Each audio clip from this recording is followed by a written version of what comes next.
Coach, a limited designation on Christian today. Hope for Sunday. I think he'll probably come right until Sunday. I think it'll be like a game time decision. He's still limited, so I couldn't go one way or the other right now. How did Joey's issue popped up? They walked up and told me just tweak something in his back, so we'll have to wait and see how that goes. In practice or? Walking to practice or in practice, I'm honestly not sure. I probably during practice, but I couldn't even tell you how he did it. Based on what you saw today, Matt, are you still kind of optimistic about Christian? I honestly probably 50-50 on Christian. I think it's going to come down to how he feels. So I'll just have to wait and see how he responds to today and go from there. But I couldn't go either way right now. How was Shaw been since he got that injury back earlier in the year? Do you feel like he could be someone that could be worked in here in the next few weeks or so? Shai Smith, you say? Yeah, Shai's practicing well. Just for us trying to get a sixth wide out up. Obviously Alex handles the punt returns and kick returns, and Zylstra does a nice job for us on special teams and at wide out. So when Shai's time comes, he'll be ready to play. It could be this week. Shai's healthy, yeah. Go back to your I'm hopeful that we will. Plan to go back to your rotation offensive line. This happened 2 weeks ago with Evelyn back and also left tackle running back too. As long as they come out of today's practice feeling good. We had a lot of guys come out of the game banged up, so we practiced a lot of guys today. So if Elfline's healthy and practicing well, then then we'll go with either him or Daly. And if Irving's if his neck responds to the from the injury, then he'll play as well. Matt, just to be clear on Christian, did he have any type of setback or just the same? Or? No, I just think at the end of the day, it's one of those deals. I think he probably still feels a little bit, and so we're just trying to see if he feels like he can cut loose or not. So just plan was come out today. He's limited today, and really see what he can do tomorrow. And if he can go, great. If not, I think Chuba's doing a nice job right now. I know it's a different injury than what he had last year, but is there some trepidation based off the way you handled him last year that may cause some more caution with him this year? Based on the way I handled him last year in terms of him coming back, maybe you brought him back too early, or is there any? I don't think we brought him back too early. We didn't bring him back at the end of the year, so I think Christian. We've taken everything like every player. We're never going to rush anyone back. When the doctors clear them and the player feels like they can play, we'll go with them. So even when they come back, some of these guys, the sports science guys, Kent Johnson, they set limits on them of how many plays they can play for us. So I don't think one thing relates to another. Christian had a shoulder, then he had obviously then he had the foot, then he had a shoulder, then a quad. So it wasn't like it's any one thing, and now it's a hamstring. So I think he'll be. We'll just wait till he's ready. Whenever he's ready, we'll put him out there and go. I just want to make sure I heard you correctly. You said if Elfline has a good week of practice and is healthy, it would be him and Daly. Is that what you said? No. Okay. Him or Daly. Yeah. Elfline was the left guard till Daly took over for him. So we have both of those guys available. Whoever we think's the best fit, based on practice, we'll go with. Matt, is your belief still that you guys are better off with Taylor on the right side, all things else being equal? Yeah, we'll put Taylor on the right side. Yeah, I think just he's one of the premier right tackles. He certainly can play left tackle, but I think especially they have two great edge rushers. They have several great edge rushers, but Daniil Hunter and those guys. So we'll keep a strength to strength, and we did what we had to do to get through that game, and but we'll keep them on the right. Matt, you said, I think Monday, that this would be a particularly important week of practice for you guys this year because of what happened the last 2 weeks. How have you kind of seen the team respond, at least today? I thought today was our best practice we've had, probably since I've been here. I think the defense realized that they played a great football game for, I think we had 14 drives for 12 drives, and then the last 2 drives we didn't do what we wanted to do. And when you have a defense that doesn't point fingers, that instead says we could have done more. When I have a defensive coordinator who, Phil Snow very simply says, if the other team has more points than us, we didn't play great defense. And that's a pretty simple way of looking at it. And so the defense came out with a lot of energy today. Offensive guys had an edge to them. So I thought it was a good practice. And hopefully, sometimes when you practice at a high level, it takes a week or two for it to really kick in. And we've been practicing well, but this was the best. So, I'm hopeful that we'll see some dividends, and hopefully we can do it again tomorrow. Matt, you Monday. I think you had not talked to Robbie. Have you guys talked since? And kind of what's the mood of that there? There's nothing to it to me to begin with. I told everybody what I thought. I said guys have emotion as long as they don't cross a line. It's a game of emotion. I think probably 30 years ago, 40 years ago, before there was cameras everywhere, people got emotional on the sidelines during games. And just like I said, we all have to play better. Instead of worrying about what we're doing, I want everyone to worry about how they're doing what they're doing. And so me and Robbie have a great relationship, just like everybody else. And not much to it, that beyond me. I really didn't think about it again after we had the conversation. I was wondering how delicate the balance is from trying to get a guy that you want to get involved and not forcing him to. Yeah, I'm not going to force anything. I think I agree with that. To me, it's all about the team. I'm never going to force anything. That being said, I think you want balance. All the balls can't go to one guy, or else the other team takes it away. So I want balance, and sometimes you lose balance. We haven't really had great balance in that regard. So just want to regain some balance on offense and make sure Tremble's involved and Marshall's involved and Robbie's involved. But I don't do that for anyone's feelings. And I don't think the players aren't. We don't have guys with egos. They want to help the team win. That's all it is. And when you're losing and you feel like, hey, I'm not having a chance to help the team win, that rises up. So, I just want to make sure I'm purely focused on the football of it. Because I know people's emotions are in the right place. And, I think you guys, over the last couple of weeks, if you went back and looked at my answers when you guys have asked me about it, I've been like, we do need to get the ball spread around more. I don't want the ball just going to DJ because we become one-dimensional. I don't want the ball just going to Christian. We become one-dimensional. So, maybe a little bit of that caught up to us this past week. And so we have to be much better. And we have a system. We just want to run the system. I want Sam to drop back and not just look for one guy because he has a good comfort with him. I want us to be a system. And so that's been my whole focus, is just making sure the football is as good as it can be. Rodney Smith anymore. If Christian can't go Sunday, is the plan just to carry just the two, or? We'll either elevate somebody or, be creative in another way. Go ahead. You said that today was one of the best practices since you've been here. Do you find it's easier to coach guys after a loss, or what's your philosophy on that?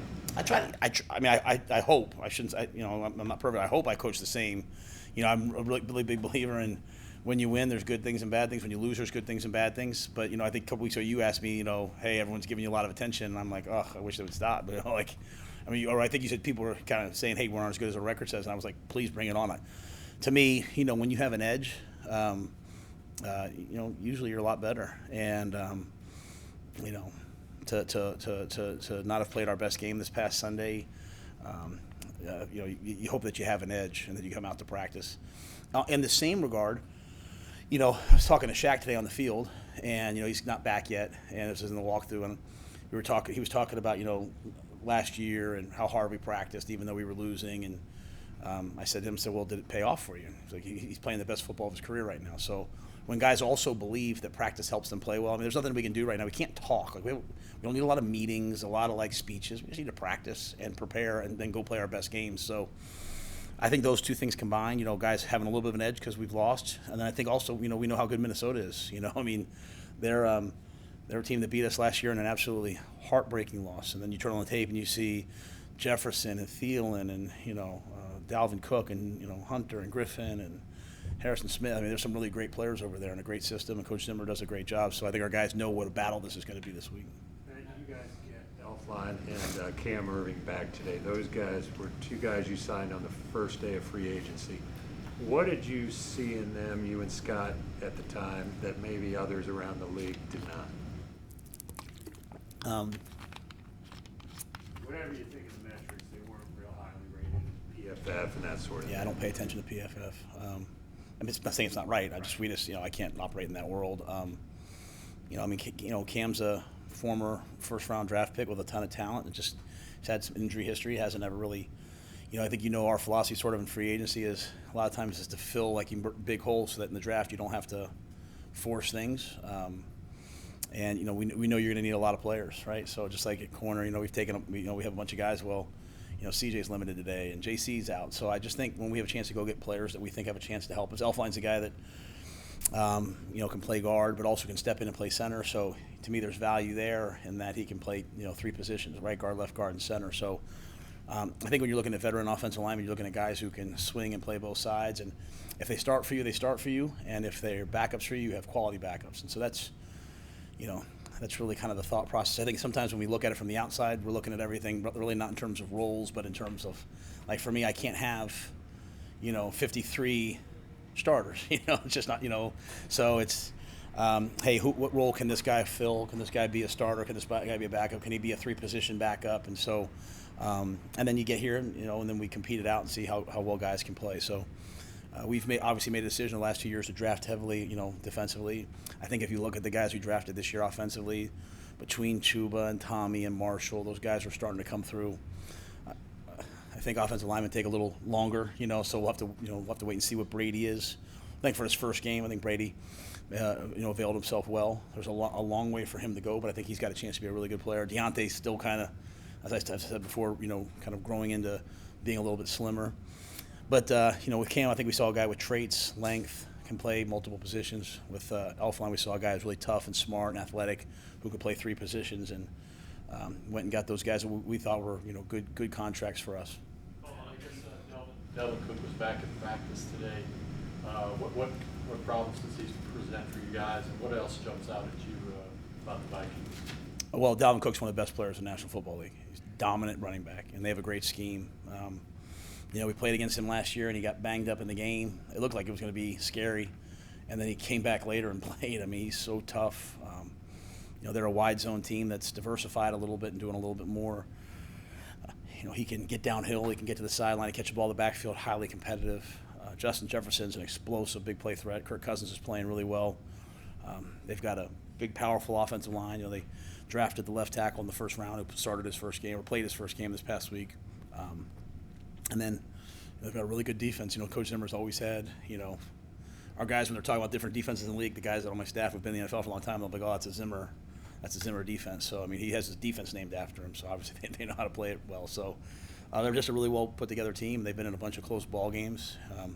They didn't flinch this past week. They came back and won the game. It was really impressive. Well, Keith to play a lot of snaps on Sunday. How do you feel like he graded out, and just what does it mean to give another guy who's a rookie that kind of chance to shine on that level? Keith Taylor? Yeah. I thought Keith played really well. I think Keith is very confident. He's got such length that he plays even faster than he is. He's a competitive kid, tough kid, and it's a pretty cool room right now. You walk in there, you got AJ Boye, you've got Rashawn Melvin, you got Stephon Gilmore, you got 3 veteran players. You have Dante, who's becoming a veteran, who's a really elite player right now, and then you've got a couple young guys, and so there's a lot of knowledge being thrown around and passed around, and I think Keith put him out there. I don't even think twice. I mean, I got a lot of confidence in him. This is a long way from Panthers in Minnesota, but just as a head coach in this league and a thoughtful guy, I just wondered sort of what you thought about the John Gruden emails and that story sort of exploding over the last couple of days. Bruce kind of asked me, said, hey, I really thought a lot about it, in terms of how I would say it. I'm not very good at speaking on other people. I just very cognizant always of kind of, because I don't know backstories and histories. I do know that, as a leader, I want to, and pride myself in trying to be thoughtful and inclusive, and anything I say I wouldn't want to be exclusive. And so, you hear me say sometimes that good people, good leaders, good players, they leave a place better than they found. And I think the best thing that we can all do is love people and take them for what they are. And I think Teddy said it last year one time when he was speaking. He said, so often in life we spend so much time talking about what people aren't instead of looking at what they do well. And so, I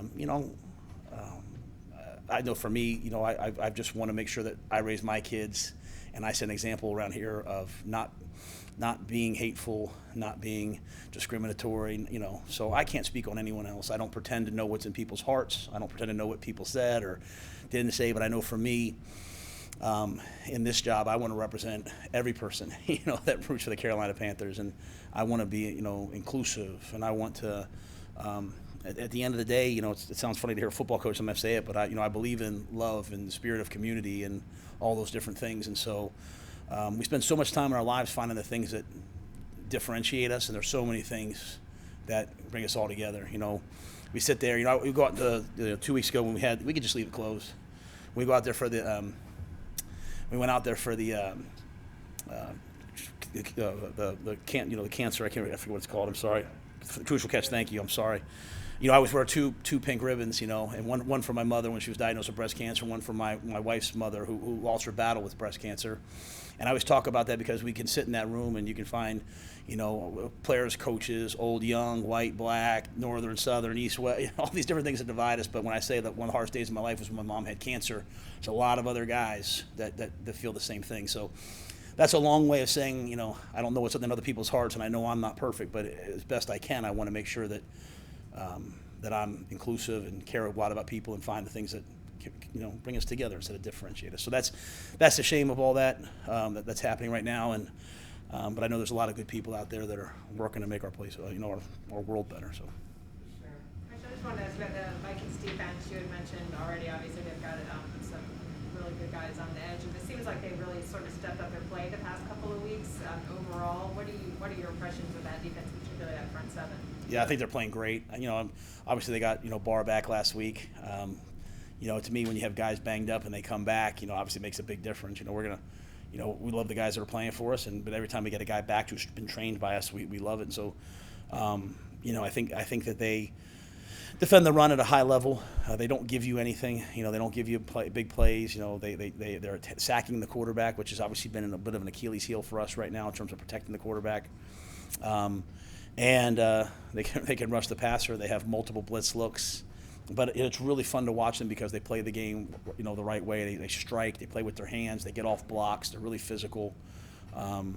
We had a tough time last year against them, and a lot of these players that are playing now weren't in that game. They were injured, so they've got a lot of guys back right now. They're playing with confidence. So we'll have to. It's one of those games where there's no easy plays. You're gonna have to fight, scratch, and claw for everything that you get. Shaq is out this week. Yeah, Shaq will play this week. Yeah, I was hoping maybe there's an outside chance, but we're hopeful that we'll have him back for New York. Thanks, guys. Yeah, I mean he practiced today, so we'll see. We'll see how he comes out tomorrow.